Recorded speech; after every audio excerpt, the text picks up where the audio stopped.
Qualifiant de non-événement la position prise par l'ancien président AI de l'UDPS, Jean-Marc Kabound, Omer Kamba, cofondateur de l'UDPS et ancien secrétaire national en charge de relations extérieures du parti au pouvoir, estime tout de même que cela permet à l'UDPS de révisiter sa marche afin de mieux se requinquer. Ce que Jean-Marc Kabound a produit est tout simplement une sorte d'expression. Une expression de quelque chose qui n'allait pas très bien dans les structures, dans le fonctionnement actuel. Il a fallu que cela arrive pour attirer l'attention du parti et de toutes ses instances afin de pouvoir extirper un symptôme, une sorte de grain de sable qui s'est introduit dans la marche de ce parti depuis qu'on a accédé en fait à ce qu'on appelle le pouvoir des Delta. Donc, je n'en fais pas personnellement un problème. Ce sont des bruits, ce sont comment on appelle, des remue-ménages aggravés par l'attention qu'on apporte plutôt à l'UDPS. Ce n'est pas à Kabound. Kabound, j'ai bien dit que ce n'est qu'un phénomène. Ça ne signifie rien, c'est insignifiant. C'est un non-événement. Parce que les critiques qu'il apporte, ce qu'il appelle critiques, ce n'est que la répétition de tout ce que l'essence, de tout ce que l'essence, ce qui s'appelle opposition. Tout pouvoir, quel qu'il soit, a toujours des opposants. Et les opposants ont l'art d'inventer, d'aggraver ce qu'ils considèrent comme, je ne sais pas moi, défaut ou faute du pouvoir en place. Donc nous ne pouvons pas en faire un drame. Moi, je me réjouis plutôt que ce soit l'attention qui est attirée sur l'UDPS. C'est l'UDPS qui est plutôt mis sur le tapis. Ce n'est pas un individu du genre de Kabound qui est d'ailleurs insignifiant par rapport à l'histoire de l'UDPS. Vous savez que l'UDPS a connu des grands messieurs, des messieurs très valables, même certains qui, je dis bien, parmi les fondateurs, ceux qui se sont un peu fatigués et qui ont rejoint, qui ont essayé de rejoindre les adversaires fomentés par la dictature. Vous voyez? Donc, vous ne pouvez pas vous inquiéter du fait qu'il y ait un élément, un cadre ou ça, qui est fatigué et qui exprime, n'est-ce pas, ses propres turpitudes et le considérer comme quelque chose, comme un phénomène, comme quelque chose d'important. Non! Moi, je dis que je salue cet événement, cette arrivée, c'est non-événement plutôt, de Kabound. Et ça permet au parti de revisiter sa démarche ou sa marche afin de mieux se requinquer. L'UDPS vient de très loin. Et depuis 1982, l'UDPS a connu des hauts et des bas. Il y a des grandes personnalités qui ont essayé de saboter la marche de l'UDPS. Il y a eu même certains de ses fondateurs qui étaient fatigués, mais l'UDPS a continué sa brillante marche. Donc, la tentative, ou ce qu'on peut appeler la sortie de Kabound, qui a fait exagérément de bruit, est une occasion, une opportunité donnée à l'UDPS, parce que c'est d'elle qu'il s'agit. Il ne s'agit pas de Kabound. De Kabound, ce n'est que, comme j'appelle ça, un grain de sable dans la marée. Mais le vrai problème, c'est l'UDPS, que l'opinion tant nationale qu'internationale regarde et surveille. Donc, ce qui se passe à l'UDPS intéresse, je dis bien, tout le monde, le peuple, comme tous les partenaires de l'extérieur. Et par conséquent, ce qui vient d'arriver les turpitudes de notre ami Kabound permettent à l'UDPS en fait de s'interroger, de voir à son intérieur est-ce que tout marche bien ou ne marche pas.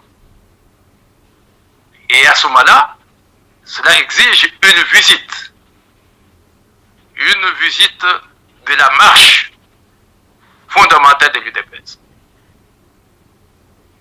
Revisiter tous ces compartiments pour voir si le moteur est bien prêt pour affronter les échéances qui s'annoncent cruciales à l'horizon 2023. Donc c'est une bonne occasion.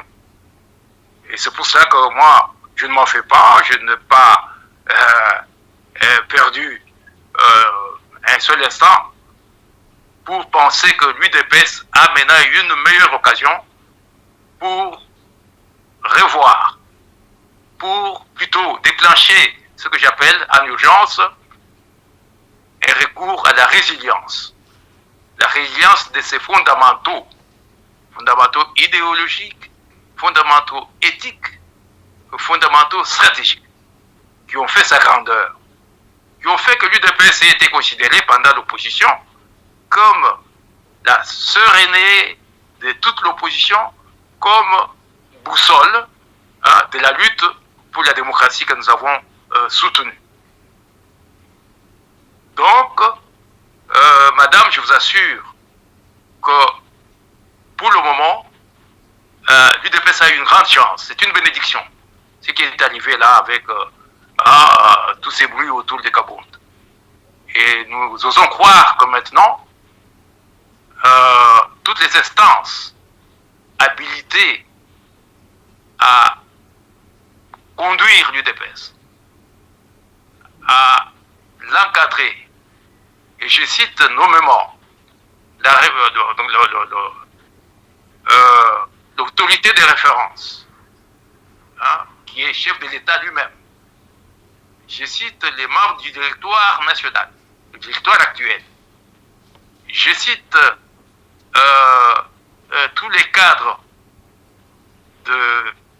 statutaires de la base, les fédéraux, les sectionnaires et les cellulaires. Je cite tous les cadres des structures informelles, dont notamment les vaillants parlementaires debout. Et tous ces gens doivent se remettre au travail dans une sorte de conclave ou le congrès pour revenir en urgence aux fondamentaux de l'UDPS qui avait fait sa grandeur, la grandeur que nous-mêmes, anciens, nous les pionniers, nous les cofondateurs, nous gardons encore comme valeur. Et je dis bien, parmi les anciens, il y en a qui sont prêts à donner le meilleur d'eux-mêmes, le reste d'eux-mêmes, pour aider, pour permettre aux partis de faire face à tout ce qu'il y a comme défi autour du pouvoir de l'État actuel qui est entre les mains de l'UDPS et ses alliés. Ancien gouverneur du Kassai oriental Soumzé Kabila, Omer Kamba donne de la voix par rapport à l'agression de la République démocratique du Congo par le M23 soutenu par le Rwanda. Le gouvernement de la République, avec son chef, le président Félix-Antoine Tshisekedi, sont devant leurs responsabilités régaliennes et souveraines, à pouvoir assumer leur rôle constitutionnel et leur rôle légitime, donc leur confié par notre peuple. Donc, il est vrai qu'aujourd'hui, il y a ceux qui critiquent les ennemis de la paix, les ennemis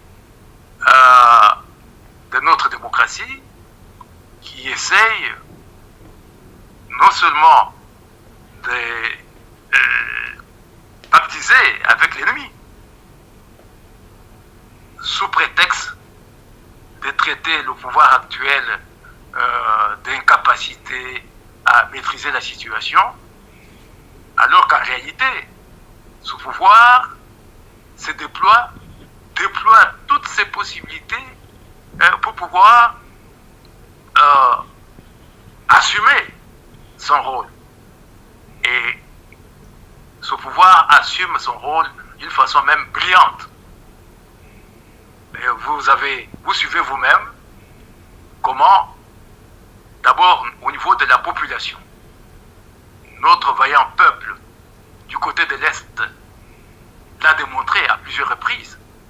Nous ne pouvons pas aujourd'hui cautionner le comportement, je dis bien, des ennemis, des agresseurs, tout comme les ennemis internes qui s'infiltrent, certains même à travers ce qui s'appelle l'opposition, mais qui n'arrivent à rien faire, qui n'arrivent pas à apporter leur soutien à ceux qui se battent sur le terrain. Je cite là les FARDC, je cite même la population, toute la population de l'Est qui est debout, et je cite tous les efforts qui sont faits au niveau des amis de la communauté internationale pour pouvoir nous aider à sortir de cette crise. C'est une crise, je dis bien une crise qui va nécessairement prendre fin grâce à notre détermination, grâce à la détermination des autorités de l'État. La meilleure référence sur cette question, c'est l'interview accordée par le vice-premier ministre Christophe Lutundula à vos collègues de France 24, donc sur le plateau de France 24, c'est récemment, là, avant-hier, je crois, le vice-premier ministre a répondu à toutes les questions en rapport avec ce rapport des experts onusiens qui met à nu, en fait, toute la situation de l'agression de notre pays à partir des pays voisins de l'Est. Donc, tout est clair comme de l'eau. Et tout le monde peut savoir que l'autorité du pays, à partir de son chef d'État, le gouvernement, les vaillants FARDC, le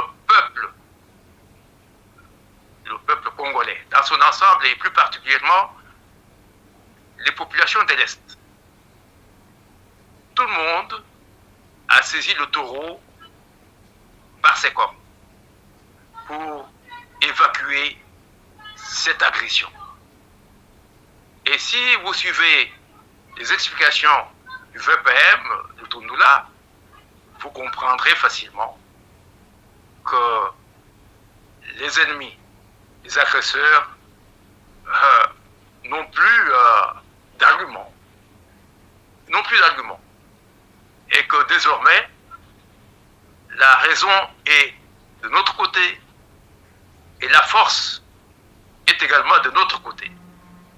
Que ce soit sur le plan diplomatique, que ce soit sur le plan purement militaire ou le plan populaire, l'action populaire, je crois qu'ils ont à faire désormais et que la victoire est dans notre camp.